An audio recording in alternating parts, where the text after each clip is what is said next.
sommaire de cette édition au Mali, à Konna, des élus et des citoyens réclament aujourd'hui justice après ce qu'ils appellent une bavure à la suite de la mort par balle de 2 jeunes de la localité présentés comme de présumés djihadistes par l'armée. En République démocratique du Congo, la majorité présidentielle a déjà mis en place une centrale électorale et pense désormais à des stratégies qui pourront lui permettre de gagner tous les scrutins.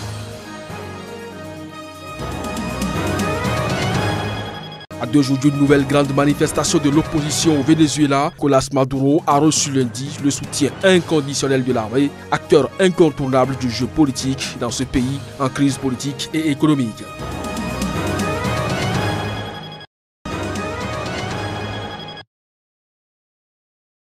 En République démocratique du Congo, selon l'accord de la Saint-Sylvestre, les premières élections, au nombre desquelles la présidentielle, devront avoir lieu au plus tard à la fin de cette année 2017. Et pour mettre toutes les chances de son côté, la majorité présidentielle a déjà mis en place une centrale électorale. Elle pense désormais à des stratégies qui pourront lui permettre de gagner tous les scrutins. C'est du moins ce qu'a expliqué le secrétaire général de la majorité, également président de l'Assemblée nationale, Aubin Minakou. En ce qui concerne le candidat de la majorité à la présidentielle, le secrétaire général de cette plateforme a annoncé qu'il sera connu le moment venu.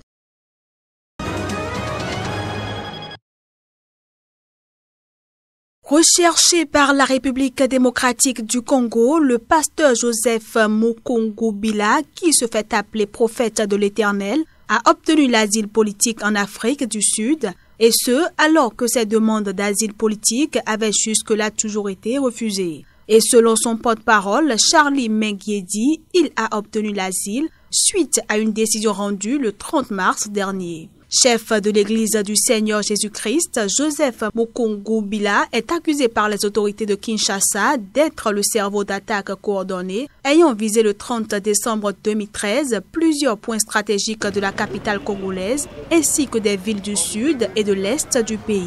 Selon les autorités congolaises, une centaine de personnes sont mortes ce jour-là, essentiellement parmi les assaillants. Ancien candidat à la présidentielle de 2006 et très hostile au régime de Joseph Kabila, le pasteur Mukungubila avait qualifié de coup monté ces événements. En juin 2015, une centaine d'adeptes du religieux ont été condamnés en République démocratique du Congo à des peines de 7 à 20 ans de prison pour leur participation à ces attaques.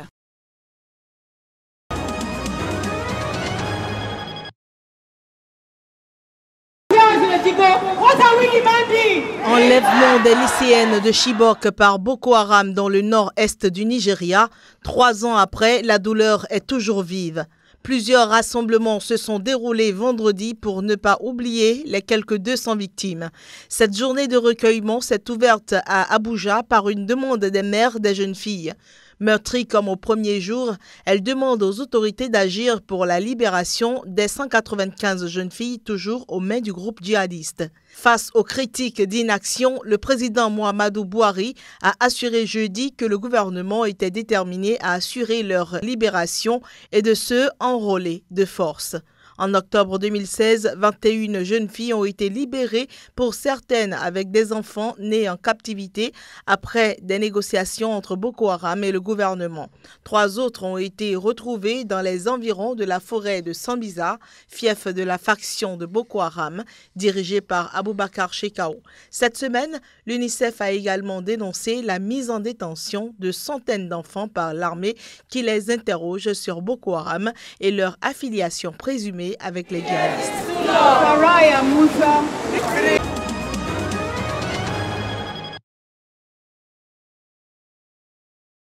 La Commission économique de l'ONU pour l'Afrique a un nouveau chef. Le secrétaire général des Nations Unies, Antonio Guterres, a nommé Vera Songwe, secrétaire exécutive de la Commission économique des Nations Unies pour l'Afrique. Elle remplace à ce poste le Bissau-Guinéen Carlos Lopez, démissionnaire. Le fait est historique car c'est la première fois qu'une femme occupe cette fonction dans l'histoire des Nations Unies. Guterres a nommé l'économiste camerounaise âgée de 42 ans qui ainsi quitte le groupe de la Banque mondiale qui l'employait depuis 1998. Elle occupait depuis 2015 le poste de représentante résidente de la Société financière internationale SFI, la filiale de la Banque mondiale spécialisée dans le financement du secteur privé. Entre 2011 et 2015, Vera Songwe a été la directrice des opérations de la Banque mondiale au Sénégal, au Cap-Vert, en Gambie, en Guinée-Bissau et en Mauritanie. Parallèlement, l'économiste siège également au conseil d'administration de la fondation Tony Elumelu qui œuvre pour la promotion de l'entrepreneuriat africain. Conférencière, elle est une contributrice privilégiée dans de nombreux événements internationaux touchant à l'Afrique. En 2013, le magazine Forbes l'a classée parmi les 20 jeunes femmes les plus puissantes d'Afrique, aux côtés notamment de l'entrepreneur angolaise Isabelle dos Santos. La nomination de Vera Songwe à la tête de la Commission économique pour l'Afrique, on s'en félicite à l'ONU.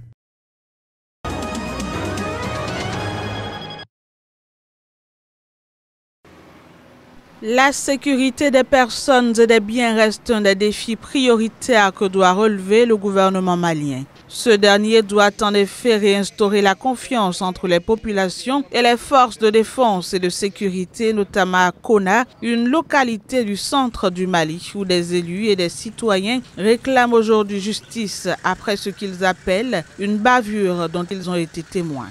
Une bavure survenue quelques jours plus tôt et qui a coûté la vie à 2 jeunes de la localité. Ces derniers, présentés comme de présumés djihadistes par l'armée, ont été tués par balle. Selon un collectif qui réclame justice, les 2 jeunes natifs de la localité de Kona, au centre du Mali, revenaient du nord où ils avaient vendu des bœufs, ce qui justifie qu'ils étaient en possession d'une forte somme d'argent. Au lendemain de la mort des 2 jeunes en question, des sources sécuritaires maliennes ont affirmé qu'ils étaient de présumés djihadistes.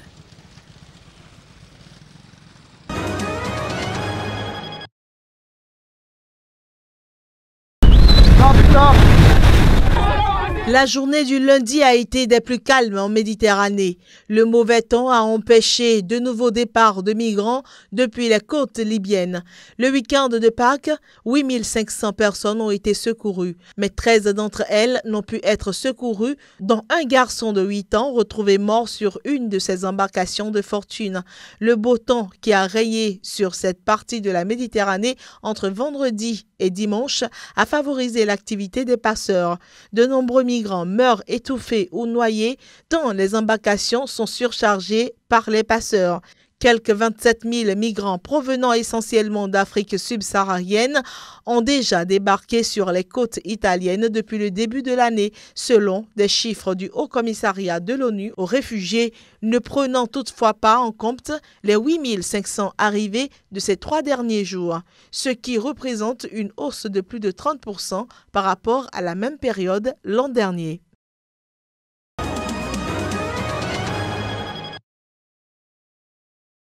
Remous politiques, sociaux et économiques au Venezuela. Alors que l'opposition a prévu une nouvelle grande manifestation mercredi, le président socialiste Nicolás Maduro a reçu lundi le soutien inconditionnel de l'armée. Le chef des armées et ministre de la Défense a assuré que les forces armées nationales bolivariennes ratifiaient leur loyauté envers le président. C'était lors d'un rassemblement de milliers de membres de la milice civile en présence de Maduro à Caracas. Cette force civile armée, créée par Chavez en 2010, compterait 500 000 membres aujourd'hui. On parle là d'un acteur incontournable du jeu politique dans ce pays en crise. Le chef de l'État a annoncé le déploiement de soldats dans tout le pays. En amont, de nouvelles manifestations mercredi. Le 19 avril étant la date anniversaire de la révolution de 1810 qui a conduit à l'indépendance du Venezuela. Cette date a été retenue par l'opposition majoritaire au Parlement et portée par le mécontentement politique afin d'exiger des élections anticipées. L'opposition promet que la manifestation de mercredi sera le début de la fin pour le chavisme qu'elle souhaite voir éjecté du pouvoir. Mais le gouvernement de son côté a appelé pour le même jour à la marche des marches, laissant craindre de nouvelles échauffourées. Lundi, 11 pays latino-américains ont demandé au Venezuela de garantir le droit de manifester pacifiquement. Le gouvernement vénézuélien a aussitôt réagi à cet appel en le qualifiant d'ingérence grossière.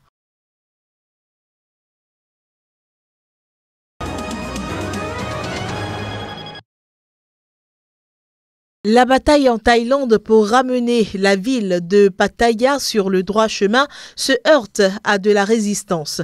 Des dizaines de milliers de travailleurs et travailleuses de sexe disent n'avoir aucune envie de changer de boulot. Nombre d'entre eux sont convaincus qu'ils continueront encore longtemps à gagner leur vie en se prostituant, vu que rien ne laisse penser que le flot de clients étrangers soit en voie de se tarir. Aujourd'hui, ces prostituées peuvent espérer gagner entre 1 900 et 4 100 euros par mois, soit 10 fois le salaire moyen en Thaïlande. Mais cette répression est toujours limitée car on ne s'attaque pas ainsi à un secteur économique qui rapporte autant.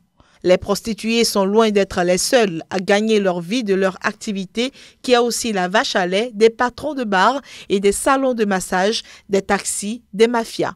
Bien que la prostitution soit illégale en Thaïlande, les patrons de bars contournent la loi en employant officiellement les filles que pour occuper les clients et discuter avec eux. Les autorités ont annoncé la fin prochaine de ce commerce sans dire comment vivraient ensuite les travailleuses et travailleurs du sexe ainsi que leurs familles.